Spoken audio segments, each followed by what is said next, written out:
Assalamualaikum warahmatullahi wabarakatuh. Salam sejahtera bagi kita semua. Baiklah, mahasiswa-mahasiswa saya sekalian, kita ketemu lagi dalam mata kuliah desentralisasi dan reformasi teritorial, ya. Dan kali ini kita akan membahas mengenai oligarki, ya. Pertemuan sebelumnya kita sudah membahas tentang oligarki, kemudian konsepnya, ya, dan bentuk-bentuk oligarki di daerah. Dan kali ini kita akan membahas sedikit ya tentang oligarki, yaitu dampaknya. Bagaimana dampak oligarki di ranah lokal?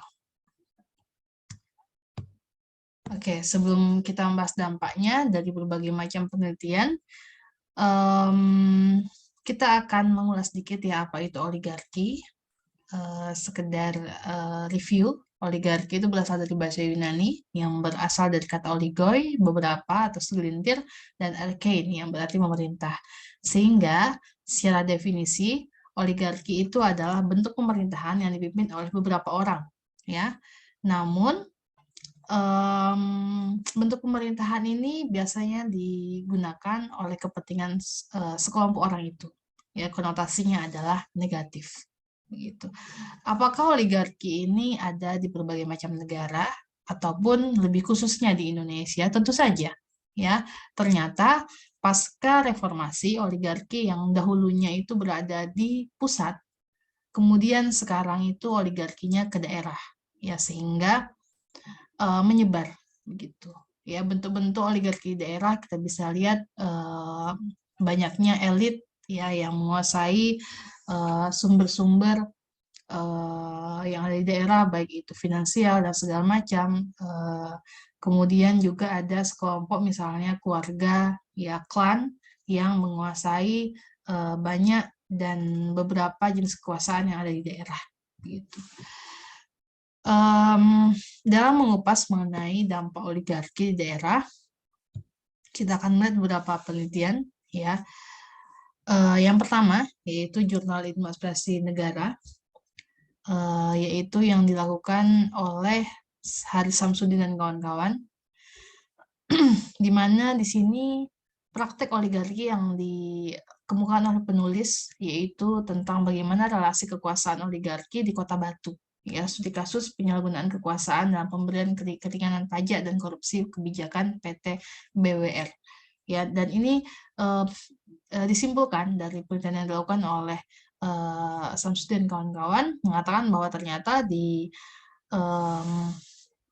Batu, begitu ya, ada praktik oligarki yang melibatkan para elit-elit politik di lokal, ya, di mana pada akhirnya mereka bisa mengakses ya dan menghapus serta memberikan keringanan pajak kepada para elit politik yang punya sumber daya di sana. Gitu. Itu adalah yang pertama. Kemudian yang kedua, ya ternyata praktek oligarki banyak sekali di Indonesia. Nah, dalam jurnal LIPI, ya jurnal.politik.lipi.go.id, di mana dilakukan oleh Kusumaningtyas dan kawan-kawan tahun 2017 tentang perempuan kepala daerah dalam jajaran oligarki lokal. Ya, di mana kita sama-sama ketahui ya bahwa di masa reformasi, begitu kan, perempuan banyak diberikan affirmative action untuk tampil ke publik, begitu ya, karena memang perempuan mau tidak mau harus berada di ranah publik, begitu. Tapi ternyata perempuan juga berada dalam lingkaran oligarki lokal, begitu. Penelitian dilakukan oleh Kusumaningtyas ini berbentuk kualitatif, di mana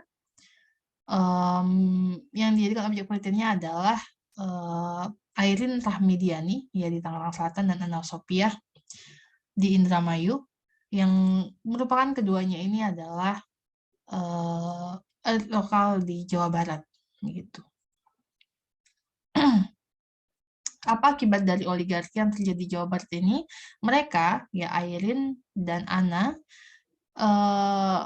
mereka pada akhirnya mengalami kesulitan independensi terhadap para oligarki. Ya, kita ketahui bersama bahwa yang namanya politik ini tidak ada yang free, ya semuanya ada transaksinya. Ya, ketika saya memberikan A, maka saya harus dapat imbalan B. begitu. Itu yang terjadi dalam praktik oligarki dan dalam praktik politik pada umumnya. Sehingga memang ketika ada seseorang berkutat dan masuk ke dalam lingkaran oligarki, maka akan susah untuk keluar karena punya hutang balas budi. Apalagi Airin, ya, Airin ini merupakan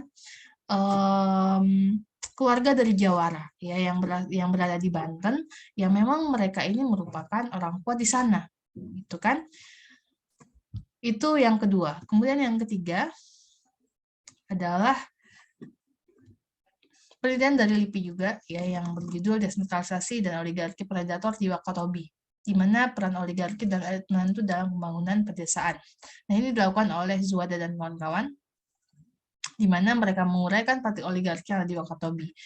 Wakatobi merupakan daerah yang punya potensi pariwisata yang besar, ya, dan untuk menggerakkan pariwisatanya ternyata yang menggerakkan ada elit politik, begitu. Bagaimana masyarakatnya? Tentu saja, ya, masyarakat pasti akan senang karena ekonomi akan berjalan, tapi ternyata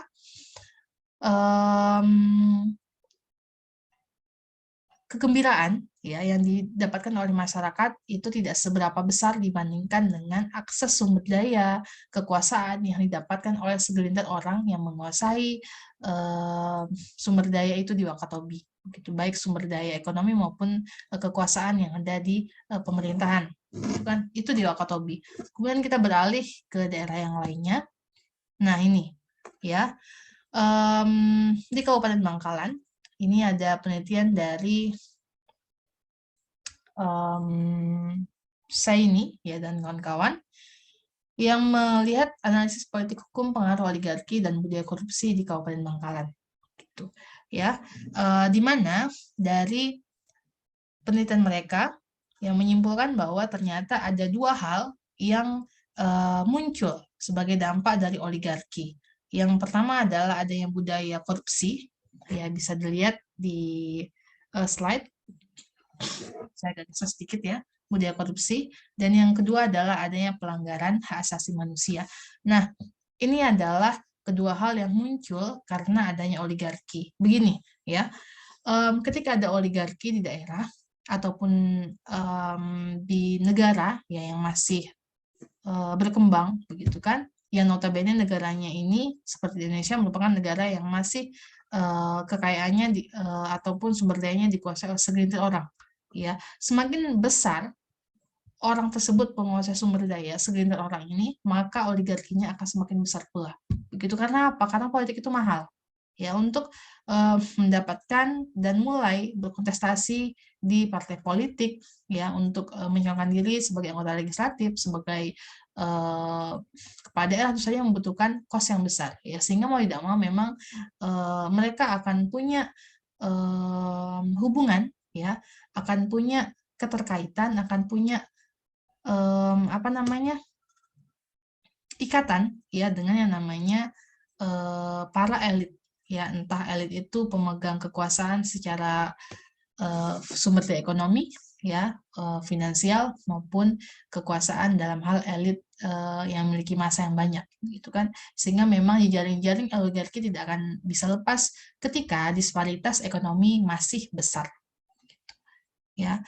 Tentu saja korupsi, tentu saja pelanggaran hak asasi manusia, dan kemunduran demokrasi akan menjadi hal yang sangat-sangat berdampak, ya, dari adanya oligarki di daerah, begitu, ya kan?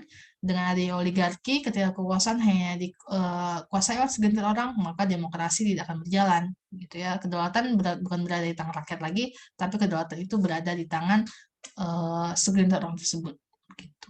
Nah, banyak lagi, ya, penelitian-penelitian yang dilakukan oleh para peneliti di Indonesia terkait bagaimana oligarki yang sampai saat ini juga masih ada dan terus menghijack demokrasi di Indonesia, gitu, ya.